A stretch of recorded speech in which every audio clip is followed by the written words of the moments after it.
All right, this is episode 11, You versus You. It's your host, Dave Woods, coming at you on 1/1/2024.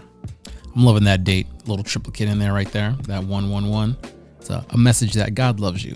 This is my beloved son in whom I'm well pleased, right? So whenever you see that 111, it's a little love letter from God to you. All right, triplicates aside, we're in the new year. Man, got those New Year's resolutions going. I was a little bit disturbed this year, more so than ever, when almost every single person I talked to about the New Year's, just in small talk, was like, nope, no new New Year's resolutions. Nah. And I'm like, okay, what's going on? Like, I think I'm still on some goals from a couple of years ago, but I just need to relook at those. Oh, that's not bad. But I mean, that counts as a resolution. And just bringing that to the conversation right now, it's a moment where if you want to lose weight, you got to define it. You got to define that goal, right? So I just took it upon myself to make a summary. I wanted this episode to be a little bit of an update on what I've been doing, where I'm at, and then go through the summary of episodes 1 through 10, just to give everyone who might be listening for the first time a crash course in all of these episodes. And then we'll go from there. I got a lot of fun stuff to go over, right? All right. So at the end of the year, I had this episode about bulletproofing your holidays. And one of those suggestions was to do OMAD. And I did it. I was going to do it for the 30 days leading up to Christmas, ending on Christmas Eve. So it'd be pretty much, Advent, a little bit before Advent, then going into the Christmas season, and then just feasting to the new year, regaining my composure and senses and resetting all the receptivity and to go into 2024.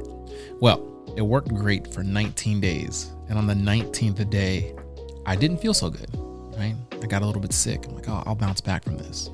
A couple of days later, I was getting worse. And then by the grace of God, Marianne was like, hey, you look awful.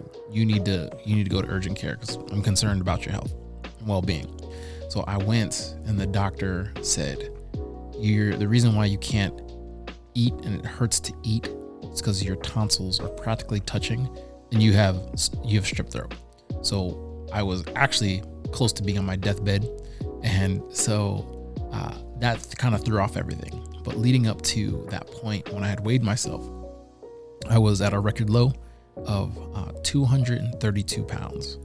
And so I said, hey, there's something to this. Let me just get my composure back. Let me get my health back up, and then I'll go in it. And in the words of, well, I guess we don't really talk about Ye anymore, but go ham on it, right?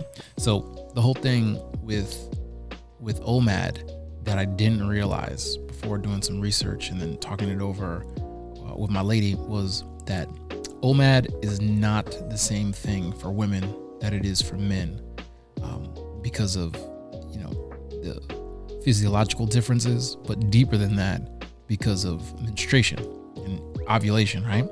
So that's something that I never even considered because I'm a dude. But just for the female listeners, to proceed with caution if you are going to do OMAD, because you ladies require way more nutrients and to replenish those micronutrients when it's time for your period and after your period, right? And that's, mea culpa right there for not even considering it. So just take that with a grain of salt. And for the female listeners, do some research before you do OMAD, because that could lead to a host of issues that range in severity. So that's for you ladies. And the results it's very effective, right? So any type of extreme diet change will be effective, but remember to exercise some prudence also, and do the research, and then gauge how you feel and realize this is not forever. It's just to jumpstart the system and then get ahead of the curve break those old habits. As we always say, you versus you. That old you put that person to rest, and you just made the new you, right? Hitting those goals and working on that vision of what you have going. So yeah, that's that.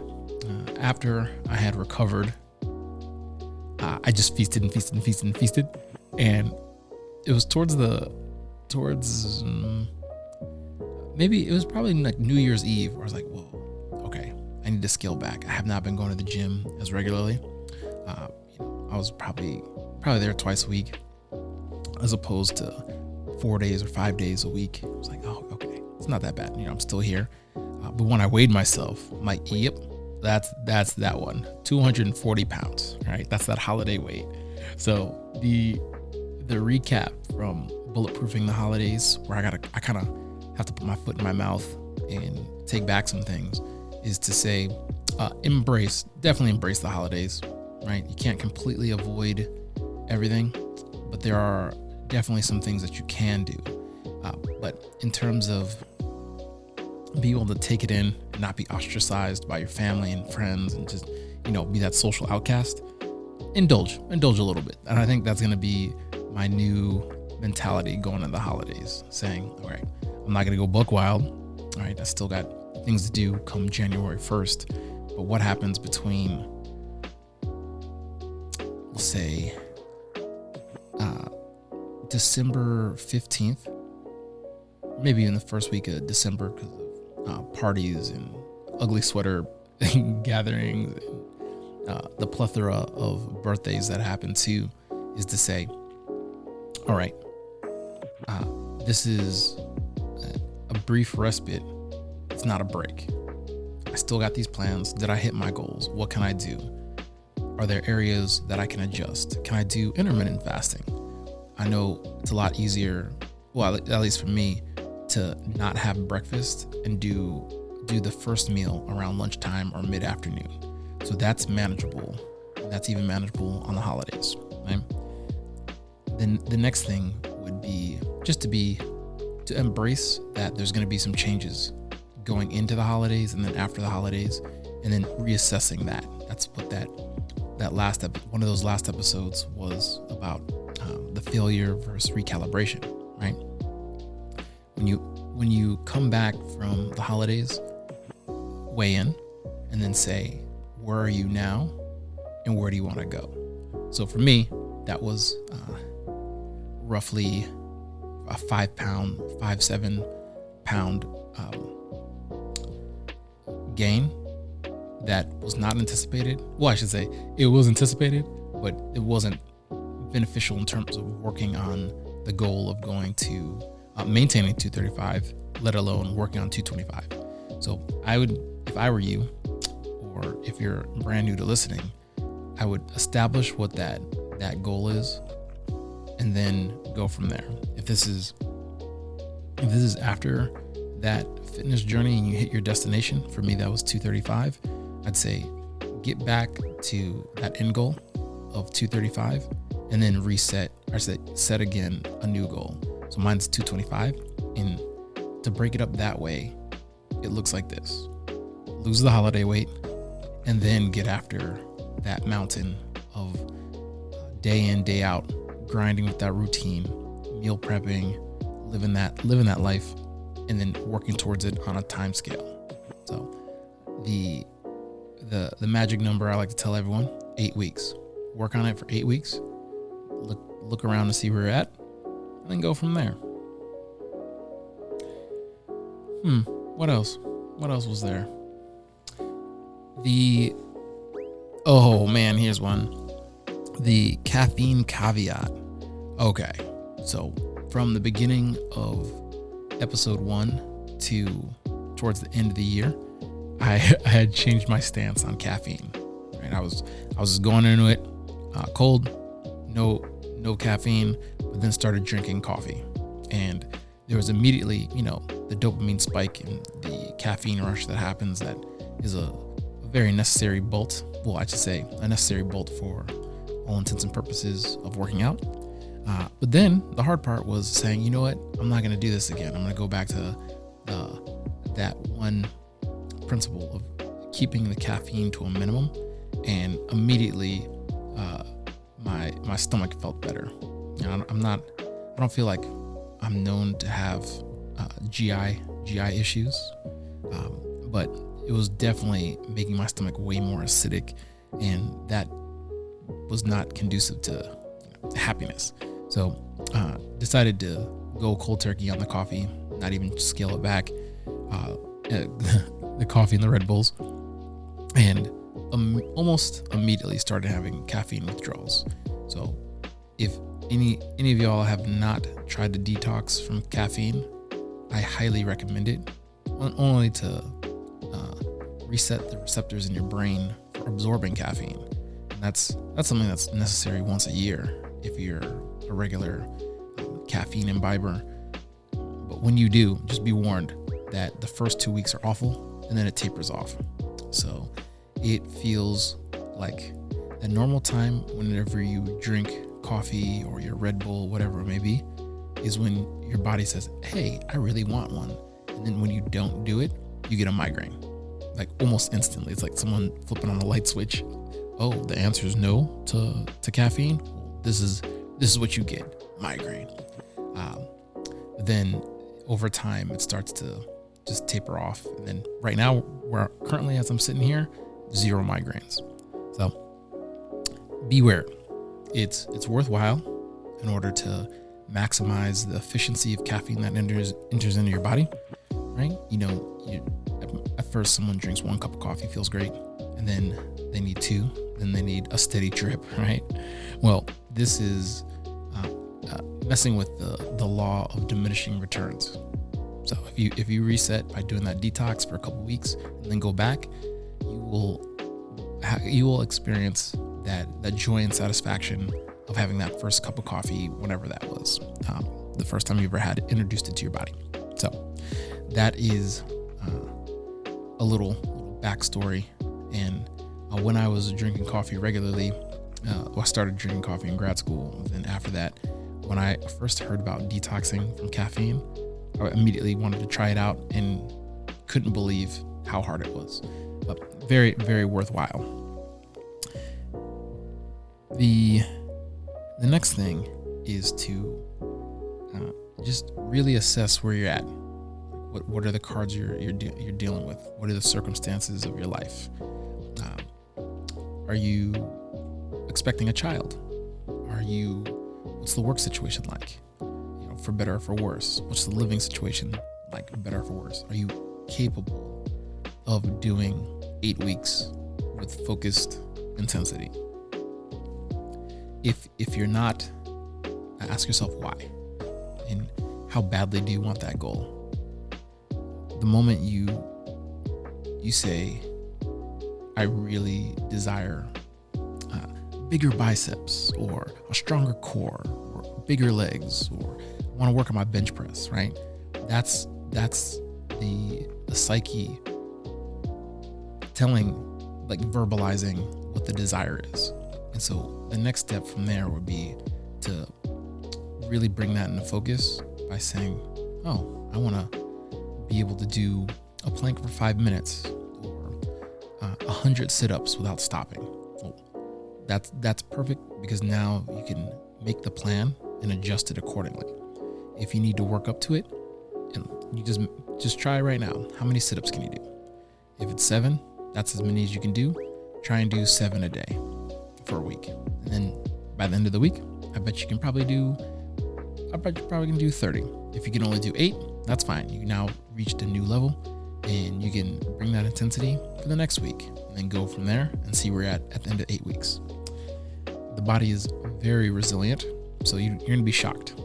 That's why I really love working with people who are new to the gym, or who have never worked out before, because you can see some crazy results real fast, and then just use that force, that momentum, to go do something that you didn't think was possible. And that's the reason why I'm recording right now. It's losing 100 pounds opened up my mind to the realm of possibilities, and seeing that it's almost endless on what you can achieve if you just write it down. If you come up with a plan, if you make that commitment and then stick with it, over time, it becomes that second nature, that discipline. So yeah, definitely get after it. One thing that I really wanted to go deeper into, and all of these things can be separate episodes, are talking about the caloric range, like how many calories that you take in, because that might be something that a lot of people would not realize can severely impact you for the better or worse. Especially here in LA, you hear the terms micronutrients, but might not know what that is. Oh, I got to watch my macros, right?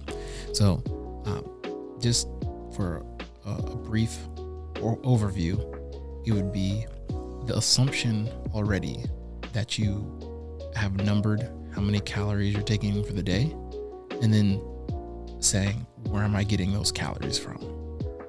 So you want to, if we can get really deep in terms of saying, oh, how much calcium are you taking in? How much dextrose are you taking in? What's your carb to fat to protein intake? But I don't want to do that right now. The whole thing would be saying, if you're new to making a goal and then want to stick with it, and you plan on sticking it because you've made that resolution for 2024 that you're gonna lose 10 pounds, this is a start.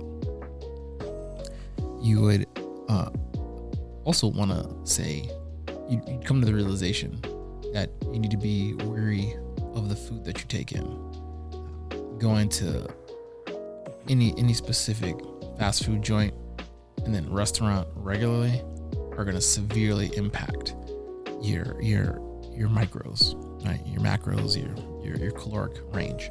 So this is where I know it's like, the hazard of saying, oh, I don't want to count my calories.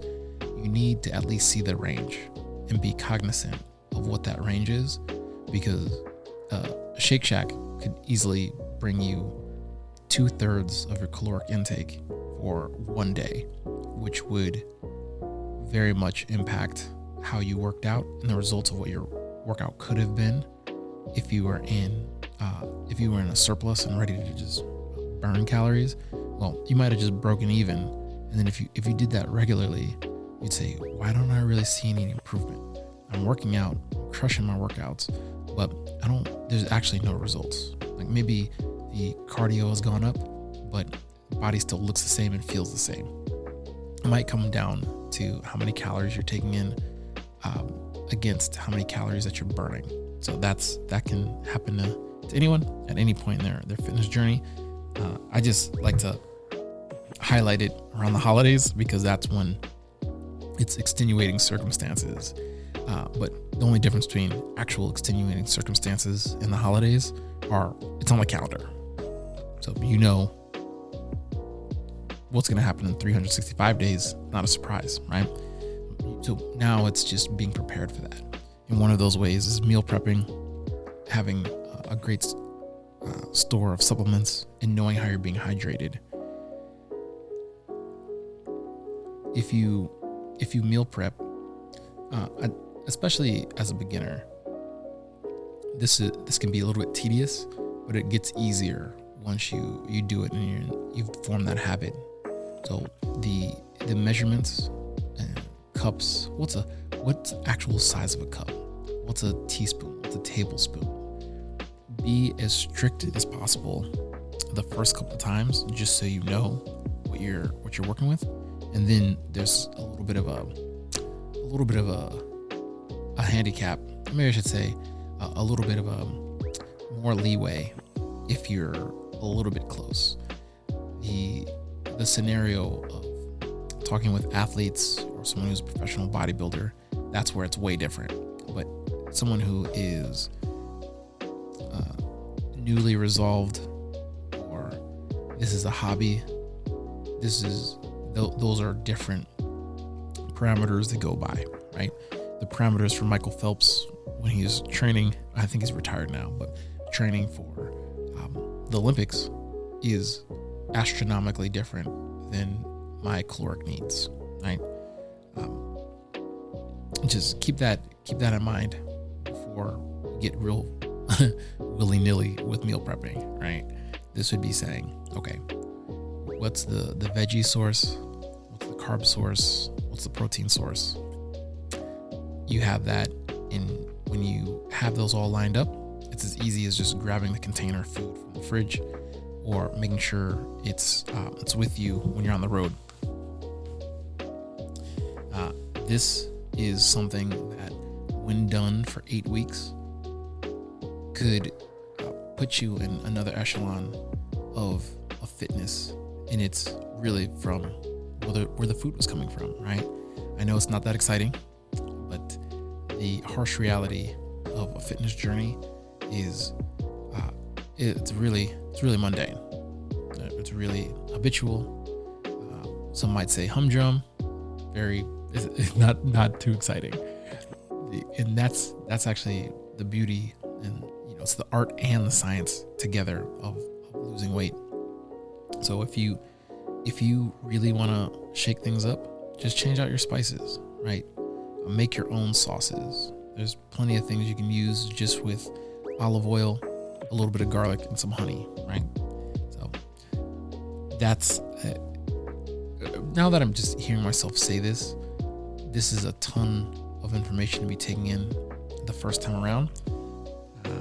So I hope this doesn't burden anyone who is absolutely brand new, but this could be one of those moments where each episode can just be reviewed, and I'll try and keep it under an hour for every episode. I've got a little bit of feedback saying the episodes are very long. I don't know what to tell you. I guess put it on pause and break it up. Or if you like to watch or listen to 20-minute podcasts, you could treat this like a three-fer, a little trilogy, right? That's that. All right. Oh, actually, let me touch on supplements again. The newest update in my world was putting in protein shakes again.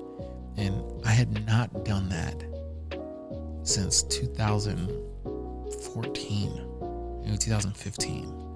Right?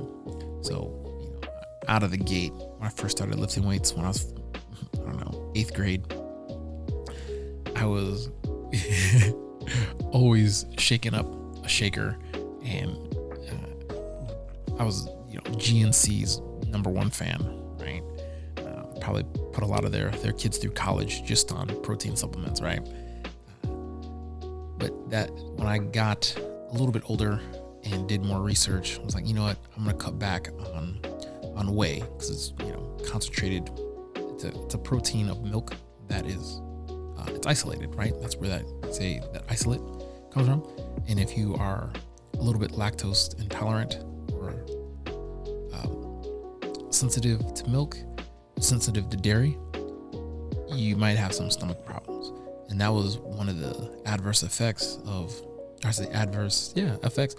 of the adverse consequences of going keto, right? It just changed up so much stuff that messed up my stomach. So I ditched the protein shaker habit and then just tried to get all the protein from the meat that I ate. I prided myself on it being a natural source, but then was not willing to accept that that's definitely not enough protein in my diet, in the life that I was living, to be really effective for muscle growth. So just from this new year of going back to having the chocolate, I love the chocolate protein powder. It's like, I feel like that's the only one that's truest to its source. And there are some really awesome improvements. It's crazy, what was it called? They had like a strawberry shortcake one that was on point. They had like a hazelnut dulce de leche one. I was like, wow, this is insane. They had a birthday cake one. They had, a banana split. And that's, till this day, the only one I don't really mess with. Even though we've made a lot of advancements in tech and science, someone needs to work out why you can't figure out the banana flavor. It always has like this chalky spoiled Halloween candy taste. You name any of those candies, right? Any of the ones that have the banana flavor, we skip those as kids, right? That's what the protein powder tastes like. No matter what you mix it with, you're like, that is something that is synthetic. That is no way that's real, right? But I digress. I started doing the protein shakes again and immediately saw results, and that made me kind of have to go back on the opinion of protein shakes, right? So it was not just caffeine, but protein. And so taking that in, I feel fuller, much longer, and then the muscle recovery time is much quicker. I don't know if you guys are familiar with delayed onset muscle soreness, DOMS. I like to call it DOMS in the field, right? If that's that soreness that you have after working out, and if you don't replenish what your body needs, it just lasts longer and is more strenuous, more taxing, right? In the worst case scenario, you get sick. The worst case scenario, you get injured, right? So let's avoid that. Just drink your protein, get your protein in. The next thing was working on hydration, and my boy John McGowan, right? His fiance's mom put me onto that liquid IV. And I'm like, oh, this is a good addition. Then I started seeing it everywhere, right? See it at Target, see it at Walgreens, see it at CVS, see it at all these other places. And just thinking out loud, I already know CVS has a deal cut with Target, so every Target has a CVS in it. No one needs to correct me on that one. But once again, another one that I had found was the Pedialyte powder. And the reason why I really dig the Pedialyte powder is because it has the highest form of dextrose as a supplement in it for hydration. And so put that together with protein, it is not a great combination. Kind of tastes like you chewed on a nasty multivitamin, but that's very, very trivial in terms of the effect that it has for mid-workout replenishment. That intra workout shake and recovery, that has made a world of difference. And I'm already seeing my shoulders get more defined, traps are going up, chest is decreasing, getting tighter. So if you're looking for ways to not only be hydrated but get a little protein in the middle of a workout, I recommend that mix, the Pedialyte and the protein powder, in however you want to do your shaker. Oh, and not to mention that it hydrates you too. So it's the best of both worlds of getting the boost for the protein, and then also replenishing the vital essentials to strenuous workout. What next? Oh, sleep, rest, and recovery. All right. So this is something that is often frowned upon in Western society. I think we think the most productive people on the planet are those who sleep the less and work when they could be sleeping. And I don't even know how this started, but the results, and actually the tests also prove that people who are more rested have a better output. You know, Spain's onto something with those siestas, right? Well, this is the same thing with any type of workout plan. Your body needs to rest and recover, and muscles only grow when you rest. So you do yourself a disservice when you sleep less and push it to the max, and then are still working out really hard. You can throw in a couple naps, you're okay. You could add time to sleep, and that actually, easier said than done. But going to bed earlier is often the only micro adjustment that you need. If you're able to sleep in longer, do it. Take advantage of that. But the whole thing that I really stress is having that cycle be regular, having that routine be regular. What's next? The active stretching and dynamic stretching. When you work out and have torn the muscles down in order to build them up again, the thing that aids recovery is stretching them out. It's sort of like when you buy a new pair of jeans and it doesn't have that flex yet, or if you buy new shoes and they fit, but they're still kind of tight as your foot molds the shoe. It's the same principle with muscles, right? When you after a hard day working out, when you stretch that muscle group the next day and the day after that, you actually break it in and allow it to be formed to its greatest potential. So if you are not regular with stretching, whether it be the old stretches we used to do in gym class, or something that is more active, goes across different planes. Well, I should say, for people who aren't seeing it, might not have that geometry mindset. The whole thing is there's a certain style of stretching where when you're moving and you're not just in one place, it forces you to balance and then gets your heart rate up a little too, and is a little bit challenging. That we're just for this description, I'm just say that's the dynamic stretching. It's hitting multiple muscle groups and then firing up your nervous system for the work to be done.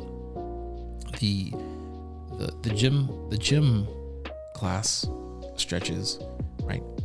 Those are actually, it's been proven better. Those are more effective after the workout or the next day than to just do those stretches beforehand and then start working out. That's where that whole argument comes from. Oh, should you stretch before you work out or should you stretch after? It actually really depends on what style of stretching you're doing. I think that's a story for another day though. When it comes to gauging your fitness, this might make or break your your resolution, right? I know, at least for me, it was always feeling like I was an athlete, even when I wasn't training like one, or lifting like one, or eating like one, or sleeping like one. And it was a really hard wake-up call playing rugby and getting schooled, right? Thinking I had the same muscle memory and the mind-muscle connection that I did when I was younger, right? So now, if you just get after it and test it, especially after not going to the gym for a long time, you come back to reality and what you're actually able to do. But then that's just a good marker for what you're capable of and where you're going. And just take that as the litmus test before you say, hey, I'm gonna start doing back handsprings and some other wild thing that you might not have ever actually been able to do. Like, this is the very sobering moment of seeing what you're capable of, gauging it, and then working up and developing it. If you have a bunch of aches, I think one of those moments is seeing if it's a necessary ache that comes with the territory, or is it actual pain, and being able to differentiate between the two. I don't think you should ever work out when you're in actual pain, but if it's soreness, that's not the excuse. If you have an injury that was never rehabilitated, I don't think my advice is don't push it. Just do what you're able to handle, but then do a little bit more. Just don't be overzealous and blow a gasket, right? Your intestines are spilling out on the floor and can never be invited back to that gym again, right? That's not a good look for anyone, right? Especially the janitor. So yeah, let's keep everything in proportion and then just work after it. Now we're moving on to the fun part. For anyone listening for the first time ever tuning in to You vs. You, maybe your friend put you on, maybe I put you on, maybe you saw rave reviews on Spotify and said, I need to check out this Dave Woods guy. What's Imago Dei? Let's check that out too. Here's a little crash course. Episode 1 is the pilot episode where I give you a brief but detailed testimony on how I lost 100 pounds. It's the story of what I did, what I wish I had known beforehand, why I did it, and how you can do it too. And it really just came down to the motivation in making small micro adjustments along the way, naming that goal, writing it down, and then saying, okay, it starts today, not tomorrow, not a year from now. It starts today. And then just getting in that pattern of doing it. One of the things that you could do, whenever someone listens to this podcast for the first time, I always tell them, go to the first episode first before going anywhere else. But the whole thing that you got to do is you got to take inventory of where you're at and then where you want to be and how do you get there? What's that path to get there? What do you want? You need to define that want. What does it take to get to that place? What can I do realistically in these current circumstances that you find yourself in? When you ask yourself those 3 basic questions, it puts everything in perspective on how you spend your time, what you focus on, and then what's important. And over time, you get some huge results from that. I knew it was a Herculean task to lose 100 pounds. And given the situation that I was in, I estimated that it would take about 4 years. And 25 pounds a year is manageable if you are now becoming a regular at the gym or have an atmosphere of fitness or accountability buddy or someone that you work out with or some extracurricular, some work-related group that is no longer at work doing stuff. Like if you're part of a team, that puts it into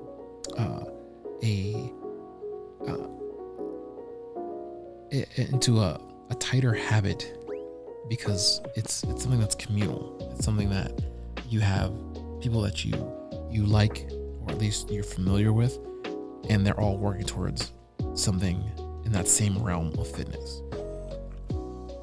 Another question you can ask yourself is, why am I doing this? I know what my why is. Baby girl, I love you, baby girl. This is for you. So one of the things I'd said is I don't want to be the fat dad, right? I don't want to be the dad that is not able to keep up with the growth of my child. And so that was the kick in the pants to move forward and really lock it up, really be focused on the journey and define the journey and then embark on that journey. Another question to ask yourself, no matter what age you are, is say, what do I want to look like when I'm 40 years old? If you're a high school student right now, say, what do you want to look like when you're 21? Okay, what about when you're 30? Oh, what about when you're 40? Okay, what about when you're 50? How about when you're 60? If you close your eyes and visualize what that could look like, it might be something that makes the burden of going to the gym or being active less of a hurdle, right? If you look at your parents, that might be a good indicator of where you might be when you're that age. So go back from that, saying, do you want to look like that? Because they're closer in the genetic makeup to what you have going for you than anything else, right? If you have a predisposition to diabetes, there's no reason why you can't break that cycle and work on it now, right? I'm not a doctor in this area, but I do know how insulin and carbohydrates work. So it might be a moment where eating like everyone else is going to get you way worse results and have way starker consequences for doing that, for neglecting your health. So this is a moment where you just look around your family, realize that you're part of that same tribe. So you're gonna have that same those same variables impact you. And the younger you are, that's the more you have the energy and the space and the freedom to work on it now. And it only gets harder the older you get. So the moment of looking at, for me at the time, I was around 31, 32 years old. I said, I don't want to be this size when I'm 60. What I'm able to do now. And here I am, 100 pounds lighter. And now it's a different set of, I should say, the ambition is different. The drive is different. And it's much easier now to do these things. Right? It's no longer a Sisyphean task. Episode 2 is called How Did You Do It? And that one goes even deeper into the backstory and some of those wake up moments. And that's one of those things I'm going to be really vigilant about, is having a lot of anecdotal stories that I've actually lived through, and not just getting from billboards or pithy expressions or something I saw online. This is going to be some things that I actually lived and went through. And it's also great having guests on the show who can spice things up in the interview, or I should say in the just in the podcast overall. So episode 2, it goes more into the backstory and gives really deep details on how I lost 100 pounds. This is the whole process. If you are new, I know it can be overwhelming. So I'm giving you the background for what I did and how you also can hit that goal. I'm really hoping one day to meet someone who wants to lose more than 100 pounds and is saying, yo, I don't even know where to begin. I heard you lost 100 pounds. What should I do? And I'll be able to coach them through. I'd actually say, listen to episodes 1 through 11, and then we'll talk. But yeah, this would be, I'm all about that walking with the person, not just doling out advice. Episode 2 also goes into the understanding and implications of what that dream or that vision looks like, because your goal is going to cost you. The bigger, it's almost a principle. The bigger the goal is, the bigger the sacrifice that you have to make. You better get used to saying no.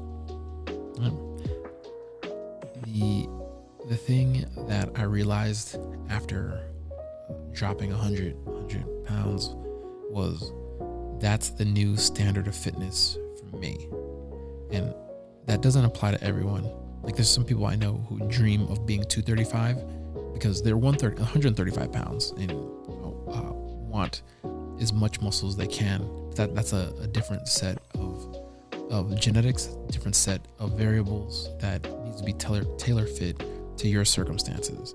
So for me, my standard used to be 335, but now it's dropped 100 and has become expansive in terms of flexibility, strength, and just opportunity to do things that were not physically possible, or I should say would cause huge strain if I tried to do as someone who's 335 pounds. Little tangent. Did you see Shaq's transformation? So there's a little sidebar here, I guess a double sidebar, for if someone is trying to be a personal trainer. A great demographic would be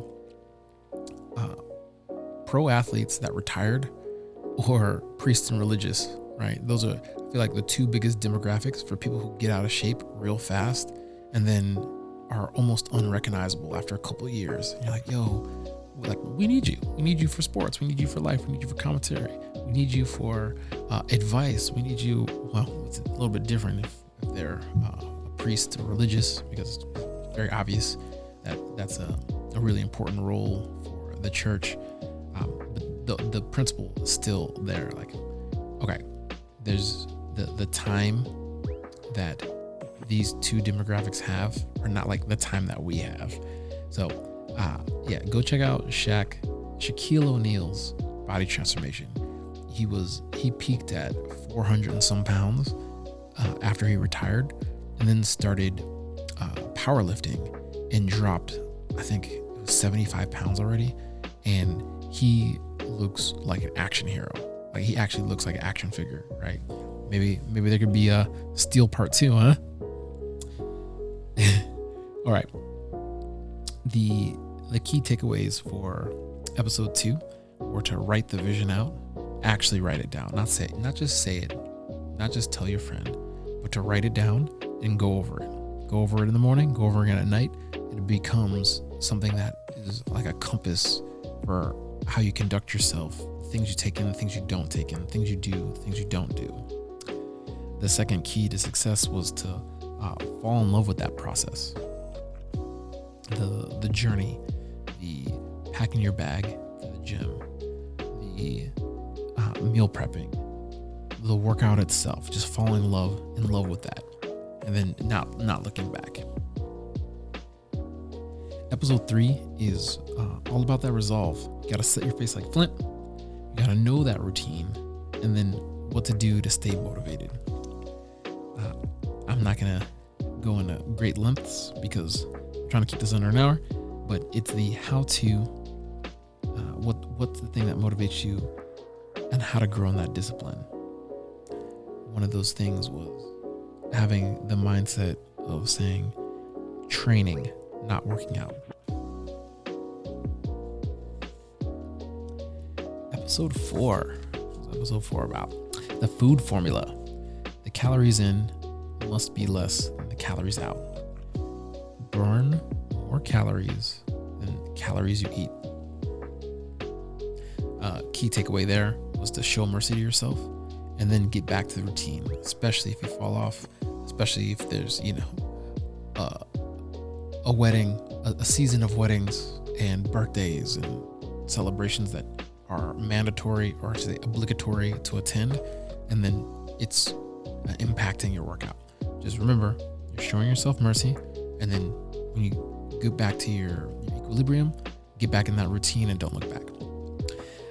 I went into deep depth on the story of David Goggins, Navy SEAL, Black Navy SEAL, who is a huge fitness motivator, an influencer right now. I bet you if you typed in DAVID in Google search, immediately top hit would be Goggins would come up next. Look him up, look at his YouTube stuff, but then if you want to go deeper, read his book Can't Hurt Me, or I'd start with that one and then go to Never Finished. I don't even know where to begin on this one, so I'll just let your curiosity run wild, let your imagination go off, and then when you hear about this guy or witness some of the things that you do, you'll understand why he's a living legend.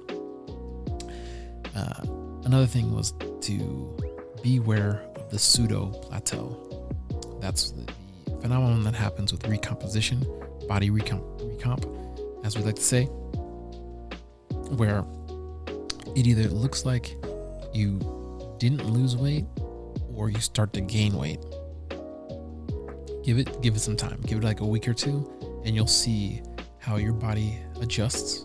And then the losing of the fat still happened, but gaining of the muscle happened at the same time. So you can't always trust what you see on the scale. Just be patient and then watch what happens, especially if you've been disciplined and focused and have that routine set in stone. The keys to success for that are all about the small steps. All right? Take 10-minute walks after meals. Be cognizant of calories and where you're consuming them. One of those moments was realizing that I was drinking a lot of calories. Shakes, smoothies, sodas, juices, all of that they're not all created equal. And I I don't want to have a hard and fast rule where it's like, oh, the more delicious the drink is, the higher the calories are. But there's a little bit of truth to that. So the thing that I gave as an alternative was the tealess tea tonic. It's just hot water, a pinch of pink salt, some fresh lemon, a touch of honey. Does the job, and you get a little bit of hydration in there. Episode 5 are all about the benefits of recording your stats. Exercises, reps, weight, cardio, time spent, how it felt, and a little bit of a weigh-in. This over time shows you the journey and then is a self-motivator. When you see where you've been and what you did, even if it's just the past 8 weeks, it should add some fuel to the fire to keep going. If you had set that goal and didn't hit it, but then reviewed what you did go through, that is enough to say, all right, I'm gonna take 2 days off, I'm gonna recalibrate, and then I'm gonna try again. And then you'll see how you hit it. You'll see how you get it. And one of the times, next time I do a video podcast, I'll show you what that looks like drawn out. I'm old school like that, to not have an app for that. I know there's a ton out there for it, but when you draw it out and you visualize it, it's the same thing. It really comes down to preference. As long as you're recording it and you can see the arrow going down towards hitting your goal, I guess it can also go up if you're an optimist. But in terms of weight, I like to always make that arrow go down. I go into the rugby backstory and setting a new standard of eating and working out. This is really that wake up call and the call to adventure in the film industry talk, right? In that lingo, this is that setting a new standard, then training after it, and then working towards it and being forever changed by it. And when you get there, how to maintain, right? The key to success that I had in this was having a snack hack. It's making your own cereal, right? It's not as intense as, I gotta go out there, grow the wheat and harvest it. No.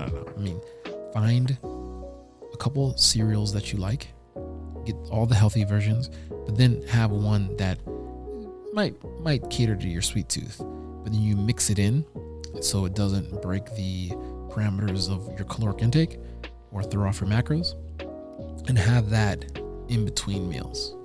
That's such a fabulous alternative, and I swear by it. So we talk to the rapper Fabolous. I'm sure he'd vouch for it. Cool. Episode 6. I walk you through an average day of what the process looks like for me for downing 100 pounds, like getting rid of it, 86ing it. This is the moment where I really said, this is how you gotta say no. This is what you gotta do. These are the traps to avoid while fitness is your main priority, and then reminding yourself of your resolve and your goal. Episode 7 is failure versus recalibration. And it just as simply as learning the lesson that failure is only a loss if you didn't learn something. If you didn't hit your goal, examine your path, look at your journey, reestablish the routine, and start the clock again.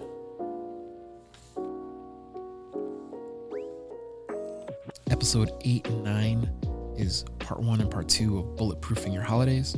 In episode 1, I have a special guest, Ida Champs, aka Miss Mongolia 2021. She's a trip. She's got such a fascinating story. So we go into that straight from the horse's mouth. We get her background, and Alicia and her talk skin products and holiday gifts. And deeper into the episode, I give quick points on what to look out for during the holidays if you've set your face like flint to do this whole journey of losing weight.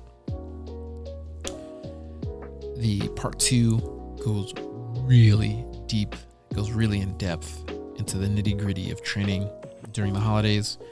I give some alternatives of doing the OMAD, sprint training, navigating the holiday gatherings, and what I've learned from the trauma from the past. So if you're curious about some of those not so pretty parts of what made me who I am today, episode 9's the one to listen to.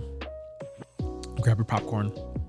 Make sure you got some delicious butter, some extra salt on there, because this is gonna be entertaining. Episode 10 is all on that hyper focus. What's it mean to be? What's it mean to have a game plan? And this is, I guess, brings us full circle to New Year's resolutions.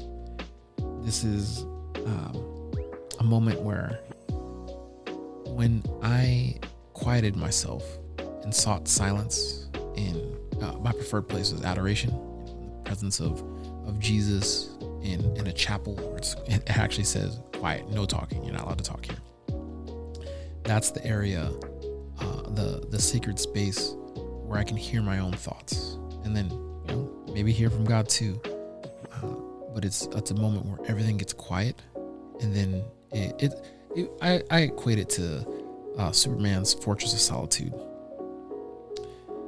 Get that silence, and then you can straighten everything out. The next key is deconstruction. Deconstruction is seeing what you're working with, imagining the vision of who you want to become, breaking those bad habits, whittling away at those imperfections, and then creating that new version of yourself. And that is really the theme of this podcast. When I say you versus you, really mean it. But it's the old self, your old version of who you used to be, with the new version of who you are right now. That's what that you versus you is. And this is something that I can't stop hanging my hat on, can't stop harping on. I'll beat this drum till the day I die. It's those two are always going to be in conflict with each other. The bad habits they're just waiting for you to do. And when you start indulging in them, will turn the new man into the old man. So I say that's the only area where I say death to self, right? You need to kill that version of yourself and then stick with who you've become and only go higher, only evolve, work on that metamorphosis. And that's that in a nutshell. If you have any questions, leave a comment, share this with someone, like it, subscribe, follow, click that bell, do it all. And we have a ton of things to look forward to this year. Lining up guests as we speak. We have some more angles for what to do in the gym, what to do when there's no gym, how to eat, things that I'm really digging in terms of certain meal prep styles, but you will see that soon. As always, these are the things that work for me. I can only hand you the key. You got to unlock that door and walk through it yourself. This is your host, Dave Woods, wrapping episode 11 of You versus You.